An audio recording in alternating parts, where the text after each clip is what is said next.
अस्सलाम वालेकुम, मैं इमदाद सुमरो। 2 दिन की छुट्टी के बाद सियासत फिर से गर्म हो गई है और कल से असल महाज लगना है। असल मोर्चा जहां पर लड़ाई होनी है वो कल से है कौमी असम्बली का। लेकिन आज इस्लामाबाद में उस महाज में कामयाबी के लिए दोनों फरीकैन यानी अपोजिशन और हुकूमत दोनों सरगर्म हो गए हैं। शेख रशीद साहब ने तो कह दिया है कि कबल वक्त इंतखाबात भी हो सकते हैं। आसिफ जरदारी साहब के साथ मुलाकात की है मुत्तहदा कौमी मूवमेंट वालों ने। शुजात हुसैन साहब इस्लामाबाद पहुंच गए हुए हैं। मुत्तहदा कौमी मूवमेंट वालों ने आसिफ जरदारी साहब को क्या कहा है और इमरान खान साहब ने किस तरह कौम को अपना साथ देने का पैगाम भेजा है, वीडियो बयान जारी किया है। उस वीडियो बयान में वो अब तहरीक अदम एतमाद का मुकाबला किस कार्ड के ज़रिए कर रहे हैं। वो वीडियो बयान बज़ाते ख़ुद इस चीज़ का एतराफ़ है। जिस तरह शेख रशीद साहब कह रहे हैं ना कि इंतखाबात कबल अज़ वक्त हो सकते हैं और एमरजेंसी लगाने का भी उन्होंने कहा था कि मैंने इमरान खान साहब को मशवरा दिया। तो वज़ीर आज़म इमरान खान साहब वीडियो बयान में क्या कह रहे हैं, उनके वीडियो बयान की तशरीह किस तरह की जा सकती है, शुजात हुसैन साहब इस्लामाबाद क्यों पहुँचे हुए हैं और शेख रशीद साहब कबल अज़ वक्त इंतखाबात की बात क्यों कर रहे हैं। आज 24 मार्च है और आज के बाद जो काउंटडाउन था सही वाला कि इत्तेहादी अब किसी भी वक्त इमरान खान के ख़िलाफ़ इमरान खान हुकूमत से अलहदगी का ऐलान कर लेंगे। अपोजिशन के साथ इत्तेहादियों के मामलात सारे के सारे तय हो गए हैं। अभी आसिफ जरदारी साहब के साथ जो मुलाकात हुई है मुत्तहदा कौमी मूवमेंट की, उसमें क्या क्या हुआ है वो मैं आगे चलकर बताता हूँ। लेकिन उससे पहले वज़ीर आज़म इमरान खान साहब ने जो वीडियो पैगाम जारी किया है 24 आज, कल 25, परसों 26 और उसके बाद 27 मार्च को इमरान खान साहब तहरीक अदम एतमाद के ख़िलाफ़ बाहर मुकाबला करेंगे। वो ये कह रहे हैं कि जी मैंने तहरीक अदम एतमाद का मुकाबला वहाँ पर परेड ग्राउंड में करना है। पहले डी चौक पर कर रहे थे, अब उन्होंने परेड ग्राउंड में उसका मुकाबला करने का ऐलान किया है। और हुकूमत के जो पहले नहीं मानते थे, पहले तो आपको याद होगा कि फवाद चौधरी साहब हों, वज़ीर आज़म इमरान खान साहब हों, जब तक अपोजिशन ने मुनहरिफ अरकान शो नहीं किए थे तब तक वज़ीर आज़म इमरान खान साहब जलसों में कहते थे कि जी ले आएँ तहरीक अदम एतमाद। मैं तो दुआएं कर रहा हूं कि मेरे खिलाफ तहरीक अदम एतमाद ले आएं, ये मेरे जाल में फंस चुके हैं, ये मेरे ट्रैप में फंस चुके हैं। और उसके बाद जब अपोजिशन ने अरकान शो कर दिए तो अब बाकी बातें तो वो जो करते रहे मैं आपको गुजारिश करता ही रहा हूँ। लेकिन अब आज मैं देख रहा था कि फैसल जावेद खान साहब का ट्वीट था, वो कह रहे थे कि जी हमारे अरकान जो है वो वापस आ रहे हैं, हमारे पास राब्ता हो गए, वो वापस आ रहे हैं। शेख रशीद साहब कह रहे हैं कि जी हमने अपोजिशन के अरकान तोड़े हैं प्रेस कॉन्फ्रेंस में। तो उस पर लियाकत अंसारी शरारती आदमी है, उन्होंने शेख रशीद साहब से पूछ लिया कि जी आपके बकौल हुकूमत ने तो अपोजिशन के अरकान ख़रीदे हैं, तो हुकूमत ने अपोजिशन के अरकान कितने में ख़रीदे हैं? तो जो इमरान खान साहब ने क्राइटेरिया मुकर्रर किया हुआ है उसके मुताबिक तो अगर कोई मेंबर एक पार्टी से दूसरी पार्टी में जाता है तो वो बिकता है, वो पैसा लेता है और कोई तरीका नहीं है और कोई वफादारी बदलने का और कोई मयार है, यानी वो क्या कहते हैं किसी और तरीके से, किसी और वजह से, हाँ वजह ये मैं ढूंढ रहा था, किसी और वजह से कोई वफादारी बदली नहीं जा सकती, कोई और रीज़न उसकी हो नहीं सकती, सिर्फ पैसा होता है, हर बंदा पैसे में बिकता है। तो लियाकत अंसारी साहब का सवाल तो बनता था शेख रशीद साहब से, तो उन्होंने कहा कि जी बताएं आपने कितने पैसे में ख़रीदे हैं अपोजिशन के अरकान। अब अपोजिशन के अरकान ये मुमकिन है, ये कोई नामुमकिनात में नहीं है। मैंने आपको गुजारिश की थी जब यूसुफ रज़ा गिलानी साहब का इलेक्शन हुआ था 3 मार्च को सेनेट में, जब वो जीते थे तो मैंने आपको गुजारिश की थी कि अपोजिशन ने हुकूमत के 25 अरकान तोड़े थे और इधर से कुछ मुस्लिम लीग नून के अरकान भी टूटे थे। पीपल्स पार्टी वालों को भी अपने 1-2 अरकान पे शक था कि वो भी टूटे हैं। तो ये मुमकिन है कि कुछ अरकान टूटे हों, लेकिन जितनी बड़ी दरार पीटीआई के अंदर डली है और हुकूमत को के पास क्या है, हुकूमत कितना वक्त लगता है हुकूमत को अपोजिशन के अरकान शो करने में। इमरान खान साहब जो सरप्राइज़ कह रहे हैं वो शायद ये सरप्राइज़ हो कि इमरान खान साहब 2-4 अरकान अपोजिशन के 27 के जलसे में शो कर दें।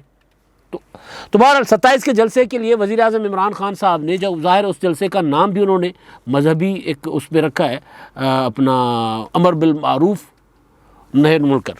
अब इमरान खान साहब ने जो पैगाम दिया वो कहते हैं कि जी मैं नेकी की तरफ आपको बुला रहा हूँ, अपोजिशन आपको बदी की तरफ बुला रही है, मुकाबला नेकी और बदी का है। लिहाजा वो जो अपोजिशन है वो चोर हैं, 30 सालों से मुसलसल मुल्क को लूट रहे हैं और ये कर रहे हैं वो कर रहे हैं, लेकिन जो 27 का जलसा है उसमें मेरे साथ आए कौम और बदी के ख़िलाफ़ जंग लड़े। अब इसमें मसला ये है कि इमरान खान साहब जो हैं वो कार्ड्स खेलते हैं, मुसलसल प्रोपेगेंडा के कार्ड्स खेलते हैं। अब नेकी और बदी का जो क्राइटेरिया है वो उसका फ़ैसला इमरान खान साहब नहीं कर सकते, उसका फ़ैसला शेख रशीद साहब, फवाद चौधरी साहब, आसिफ जरदारी, बिलावल भुट्टो नहीं कर सकते। ये सियासत है, सियासत में इस तरह अगर बंदा मतलब ये लाइन बना दे, जो तकसीम उस दिन मैंने हवाला भी दिया था फवाद चौधरी साहब का कि जमहूरियत बदतरीन तकसीम का नाम नहीं है।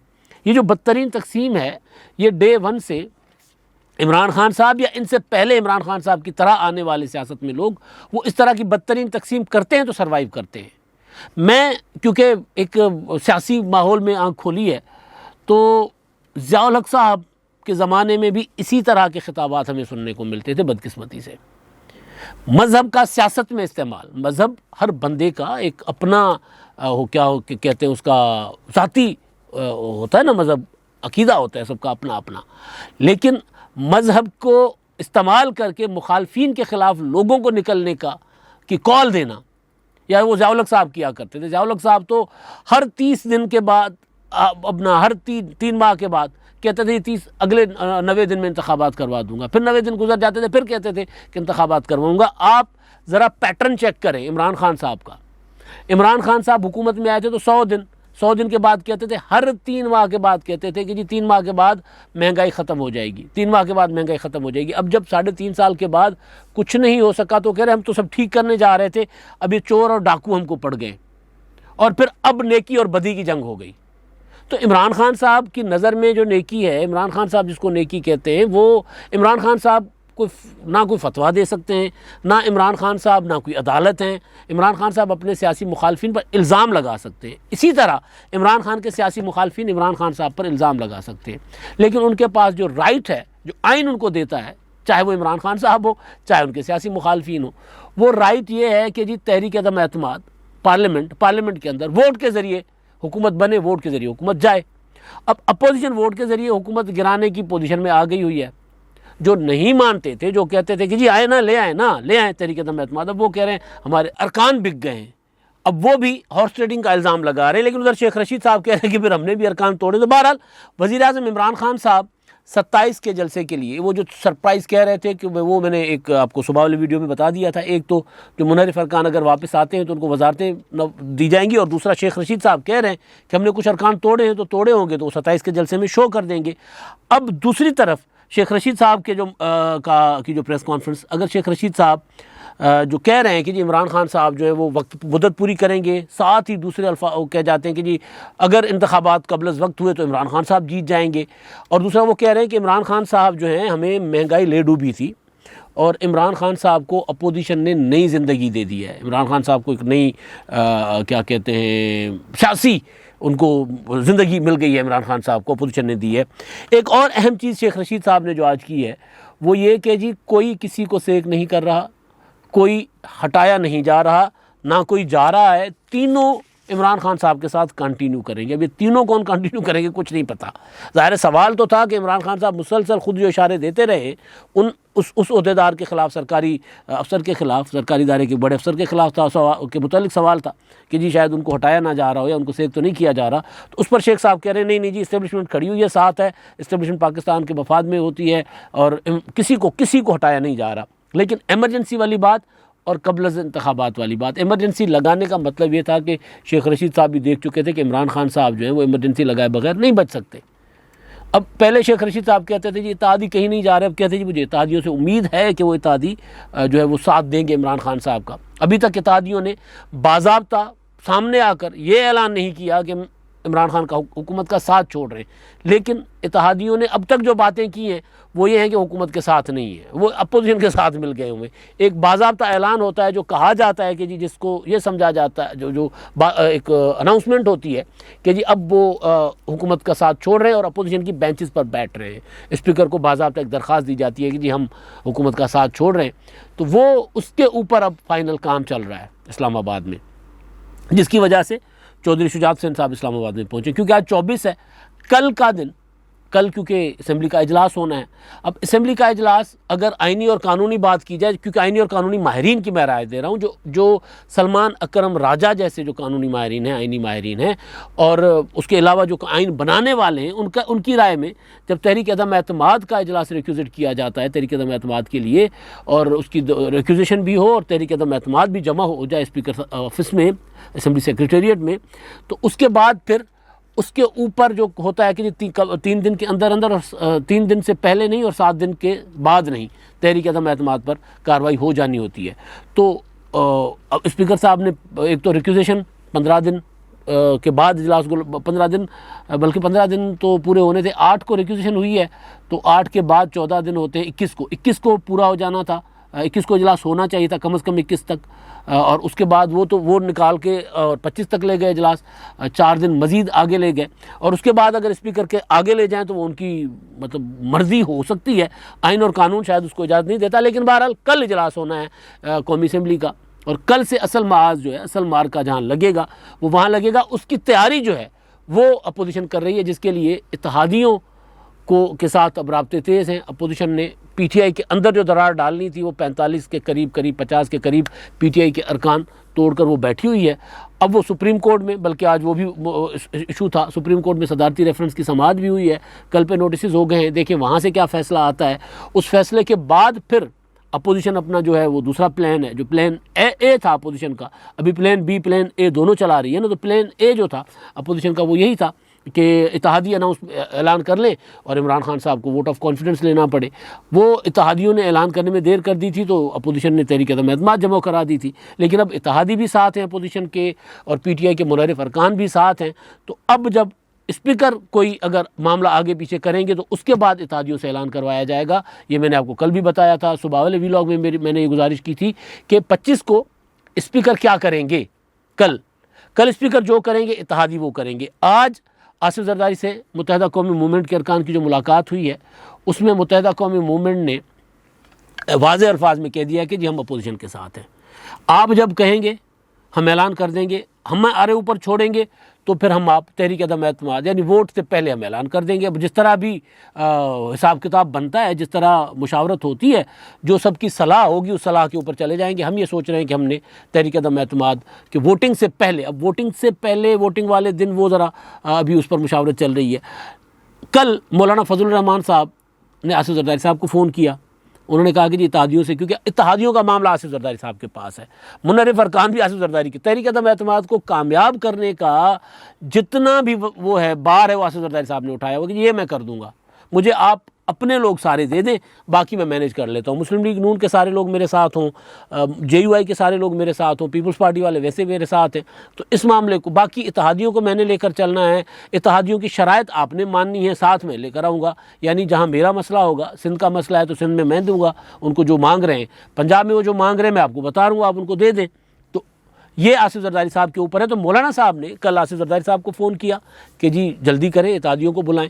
तो आज उसी वजह से MQM की और आसिफ जरदारी साहब की मुलाकात हुई। इस मुलाकात में बिलावल भुट्टो जरदारी भी थे, वज़ीर आला सिंध मुराद अली शाह साहब भी थे, मुतल्लिका वज़रा सैयद नासिर हुसैन शाह, सईद गनी और एडमिनिस्ट्रेटर कराची मुर्दा वहाब भी थे। और ज़ाहिर है ये सारा, और मुत्तहिदा कौमी मूवमेंट का जो वफ़द था उसमें आमिर खान साहब थे, वसीम अख्तर थे, खालिद मकबूल सिद्दीकी और भी उनके अरकान उस वफ़द में थे। तो ये मुलाकात के मुतालिक जो मुझे पता चला वो ये है कि जी MQM वालों ने कहा कि जी बिल्कुल हम आपके साथ हैं।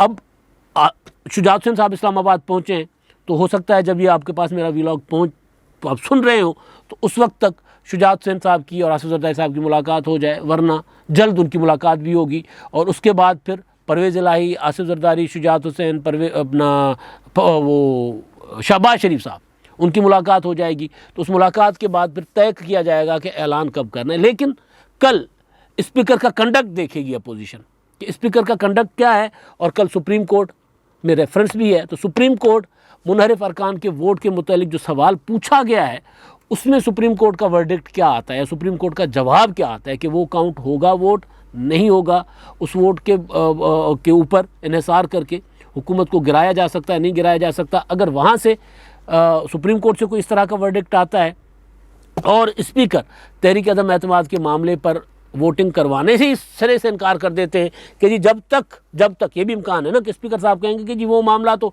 सुप्रीम कोर्ट में है, तो जब तक सुप्रीम कोर्ट से कोई फैसला नहीं आता तब तक इजलास मुलतवी। ये मतलब कुछ भी कर सकते हैं ना, कर नहीं हो नहीं ऐसा लीगली तो कानूनी तौर पर तो शायद ऐसा ना हो, लेकिन स्पीकर अगर वो गए हैं रेफरेंस लेकर इसी चक्कर में कि जी हम वहाँ से भागेंगे, कानूनी और आइनी माहिरीन कह रहे हैं कि स्पीकर साहब नहीं भागेंगे, लेकिन अगर ऐसी कोई सिचुएशन होती है तो फिर इत्तेहादी सामने आ जाएंगे, इत्तेहादी कह देंगे कि जी हम इस हुकूमत के साथ नहीं हैं।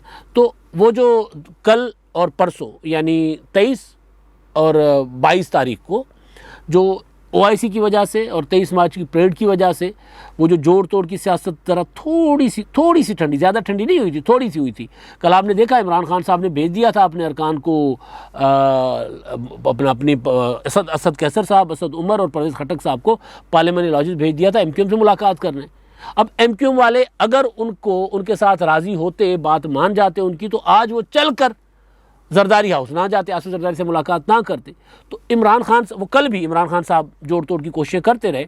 अपोजिशन कल ज़रा सुकून में थी कि जी ठीक है, आपने जो करना है आप कर लें, हम कल से करेंगे, यानी आज से। तो आज इस्लामाबाद में जो जोड़ तोड़ हो रही है वो अपोजिशन कर रही है।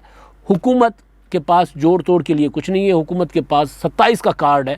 अब 27 के कार्ड के लिए इमरान खान साहब क्या कहेंगे, वो भी इमरान खान साहब के वीडियो पैगाम में आ गया हुआ है कि इमरान खान के पास 27 के कार्ड में कहने को क्या है। अपोजिशन के कुछ अरकान अगर उनके साथ वाकई होंगे जो वोट डालने नहीं जाएंगे शेख रशीद साहब के बकौल, तो वो भी सामने आ जाएगा, लेकिन वो बहुत थोड़े होंगे, वो डैमेज नहीं कर सकते। वो एक सरप्राइज़ छोटा सा हो सकता है लोगों के लिए कि अच्छा ये अरकान भी टूट गए। उन पार्टियों के लिए फ़र्ज़ कर लेते हैं कि पीपल्स पार्टी के चंद अरकान टूट गए, चंद अरकान मुस्लिम लीग नून के टूट गए, तो एक सरप्राइजिंग फैक्टर ज़रूर होगा, लेकिन वो डैमेजिंग फैक्टर नहीं होगा, कि वो कोई तोड़ नहीं होगा तहरीक अदम एतमाद का, क्योंकि इत्तेहादी साथ बैठे हुए हैं। मेरी बल्कि BAP के एक लीडर से बात हुई तो उन्होंने कहा था कि हम तो बैठे हुए हैं, हम तो अपोजिशन के साथ ही जाएंगे। मुस्लिम लीग कायदे-ए-आज़म वाले इस्लामाबाद चल कर गए शुजात हुसैन साहब, तो सारे मामला को ख़त्मी शक्ल देंगे, फाइनल करेंगे। तो इत्तेहादी अपोजिशन के साथ बैठे हैं, ऐलान होना बाकी है, और इस ऐलान का इन्हिसार है कल के सुप्रीम कोर्ट के अपना समाअत और स्पीकर के कंडक्ट पर। अब तक के लिए इतना ही। अल्लाह हाफ़िज़।